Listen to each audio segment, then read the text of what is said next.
Hey, what's going on, everybody? This is Tyrone back with Tech Life. Here's an article from telecomlead.com. I'll leave a link to it in the description so you guys could check it out. So I haven't gotten around to getting on the call yet. I'm running a bit behind, but I had a few more thoughts that I wanted to talk about in this video. So Verizon's revenue grows 0.6% to 134.8 billion despite customer additions. So the stock dropped a little bit on this news. I guess Wall Street was expecting more because Verizon had such a big growth quarter. I want to say to that, sometimes it's hard to understand the analyst community.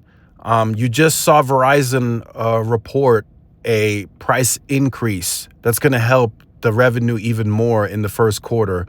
The churn hasn't really gotten any bigger than what it was reported today when they raised price the last time. In fact, if I remember correctly, churn was lower in the quarter that they reported the price increase last year than it was in Q4.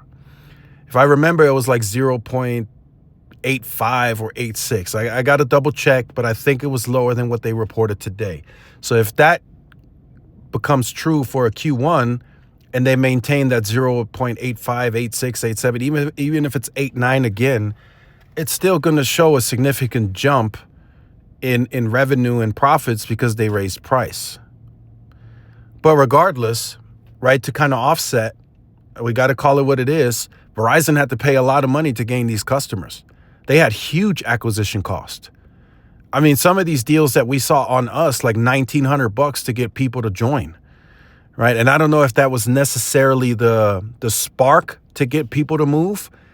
But you're talking about, I mean, they were given the entire slate from Samsung. If you got a phone, they were giving you a watch and a tablet. Same on the Apple side. If you got an iPhone, they were giving you the iPad and the Apple Watch on us. So that's a lot. And they were doing that from multiple lines. So that's a lot of acquisition costs.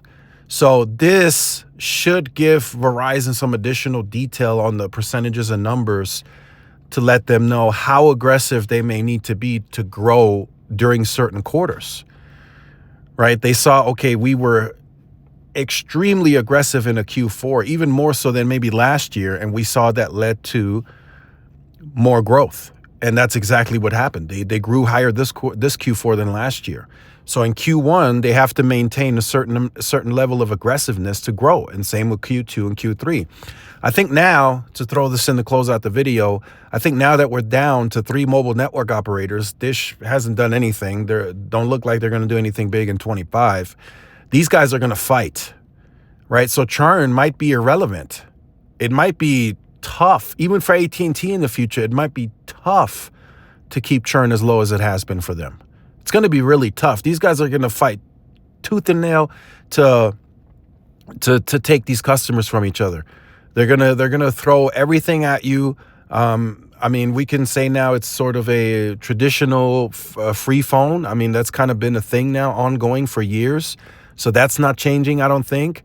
And if Samsung drops an S25 Ultra, AT&T is willing to give you $1,300 for it. Everyone else has to look at that. Verizon and T-Mobile have to look at that. Okay, how do we respond, right? If we see our churn tick up a little bit, we got to respond immediately. That's how competitive it's really getting in the industry. And I don't think we've seen the end of it yet. I don't even think we've touched the tip of the iceberg yet. I think we're still waiting to see like a full response. We still haven't seen anything from AT&T, right? Let's be honest, right? I'm hearing some stuff. I heard it last year. They didn't really introduce it. They didn't introduce like an additional 4th tier on their unlimited plan, right? A more premium tier. They didn't do that.